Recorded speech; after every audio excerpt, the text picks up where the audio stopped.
Imagine controlling over 1,000 horsepower with nothing but your right foot while traveling at 300 kilometers per hour, inches away from disaster, lap after lap, without panic, without hesitation, without mistakes.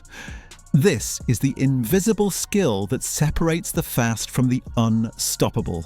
And no driver in modern Formula One demonstrates it better than Max Verstappen.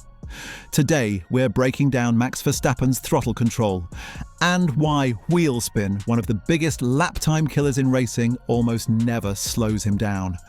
Most people think throttle control is simple. Press the pedal, go faster. Lift off, go slower. But in Formula One, throttle control is a constant negotiation with physics. Too much throttle, and the rear tyres light up like fireworks.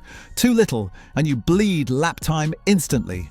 The magic happens in the grey zone, the tiny window where grip, torque, traction and balance all meet. And this is where Max Verstappen lives. From the very first meters of a race start to the final corner of a long stint, Max treats the throttle not as an on-off switch, but as a precision instrument. Every millimetre of pedal travel is calculated. Every micro adjustment is intentional. And the terrifying part for his rivals is this: he does it instinctively.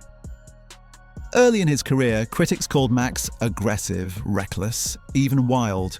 What they didn't realise was that beneath that aggression was an elite level of mechanical sympathy. Verstappen learned throttle control long before Formula One. But in karting, where there are no electronic aids, no traction control, no safety nets, lose rear grip there and you're spinning instantly. That environment trains drivers to feel grip through vibration, sound and feedback, not data. And Max absorbed that lesson better than anyone. Fast forward to Formula One's hybrid era, where power delivery is brutal and instantaneous. Modern F1 cars produce immense torque at low speeds, especially on corner exit. This is where most drivers struggle. As tyres degrade and fuel loads drop, wheel spin becomes more likely. Lap times fall, consistency disappears. But Max? He somehow keeps extracting performance even when the tyres are crying for mercy. Here's why. Max doesn't wait for wheel spin to happen. He anticipates it. His throttle inputs are predictive, not reactive. Instead of correcting after the rear steps out, he feeds power in before the tyre reaches its limit. It's the difference between catching a falling glass and never letting it slip in the first place. Watch his onboard footage closely and you'll notice something unusual. On corner exit, while other drivers apply throttle in steps, on, off, on again. Max's throttle trace is smoother, more progressive, almost calm. There's no panic, no sudden spikes. That smoothness keeps the rear tyres within their optimal slip angle, preventing overheating and preserving grip for later in the stint. And here's where it gets scary for the competition. Smooth throttle doesn't just save tyres, mates, it compounds performance. Less wheel spin means lower tyre temperatures. Lower temperatures mean more consistent grip. More grip means better exits. Better exits mean higher straight line speed, and higher straight line speed means overtaking opportunities, or defensive dominance. This is why Verstappen often looks faster at the end of races, not slower. Now, quick pause. If you're still watching this breakdown, congratulations, you're officially deeper into F1 than most race strategists on Twitter. Do me a favor and hit subscribe before your tyre life runs out. Trust me, future you will thank you. Also drop a like, it tells the algorithm this video deserves clean air. Back to the madness. Throttle control is also inseparable from weight transfer. Every time a driver accelerates, weight shifts rearward, increasing rear grip, but only if it's done progressively. Sudden throttle application causes instability, snapping the rear loose. Max understands this relationship at a subconscious level. His throttle input works with the suspension, not against it. This is especially evident in low-speed corners, hairpins, chicanes, tight exits where traction is everything. While other drivers hesitate, waiting for the car to settle, Max is already gone.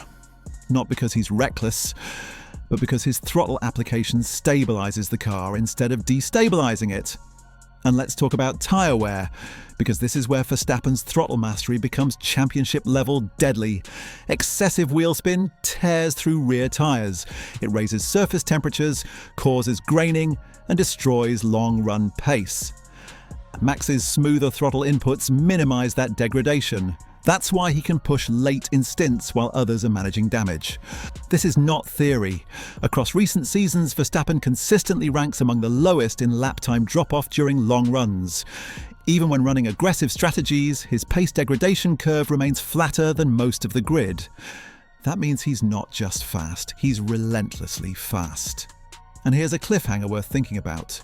What happens when two drivers have identical cars, identical tyres, identical fuel loads, but one exits every corner with 2% more traction? Over a lap, that becomes tenths. Over a race, seconds. Over a season, championships. Now add pressure. Under pressure, most drivers become tense. Tension leads to jerky inputs. Jerky inputs lead to wheel spin. Wheel spin leads to mistakes. Verstappen does the opposite. The higher the pressure, the smoother he becomes. His throttle control under pressure is surgical. This is why wheel-to-wheel battles against him feel hopeless. Rivals try to force errors, and instead, they make them. Think about wet conditions. Rain exaggerates everything. Grip disappears. Wheel spin becomes unavoidable unless you have elite throttle finesse. Verstappen's performances in mixed conditions highlight this perfectly. He treats the throttle like a dimmer switch, not a trigger. Each input is measured against grip levels that change corner by corner. And this is where rivals truly back out. Because when you're fighting Max, you're not just fighting speed, you're fighting inevitability. Now, let me ask you something. And be honest. Have you ever watched a Verstappen on board and thought, how did the car not snap there? If yes, comment throttle below. I want to see how many of you have noticed it too. There's also an engineering side to this dominance. Red Bull cars are often described as having sharp front ends and lively rears. That combination is fast, but dangerous. Yet many drivers can't handle it. Max thrives in it because his throttle control stabilizes the rear. He effectively completes the car's design philosophy with his driving style. This is why teammates struggle. It's not that they're slow, it's that they can't live at the edge of traction for an entire race without burning tyres or losing confidence. Max can. And here's the psychological layer. When rivals know you can't force someone into wheel spin, can't pressure them into mistakes, can't wait for degradation to save you, what options are left? That's when desperation sets in. That's when dive bombs happen. That's when strategy collapses. Verstappen doesn't just manage tyres, he manages people. Now we're entering the final act. What makes Max Verstappen's throttle control truly special is that it's invisible. There's no flashy steering correction, no dramatic saves, just relentless, repeatable perfection. And perfection, repeated enough times, becomes dominance. As regulations evolve and cars change, throttle control remains fundamental. Aerodynamics can shift. Tyres can change, engines can be restricted, but grip will always be limited, and drivers who understand how to live at that limit will always rise to the top. That's why Max Verstappen doesn't need the fastest car every weekend. He manufactures speed from precision. He turns restraint into aggression. He turns patience into power. And the scariest part? This skill only improves with experience. So the next time you see Max Verstappen pull away late in a race, remember, it's not magic, it's mastery, it's throttle control so refined that wheel spin becomes irrelevant and rivals become spectators.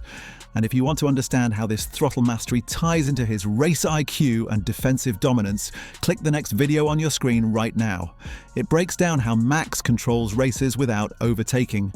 And trust me, it changes how you watch Formula One forever.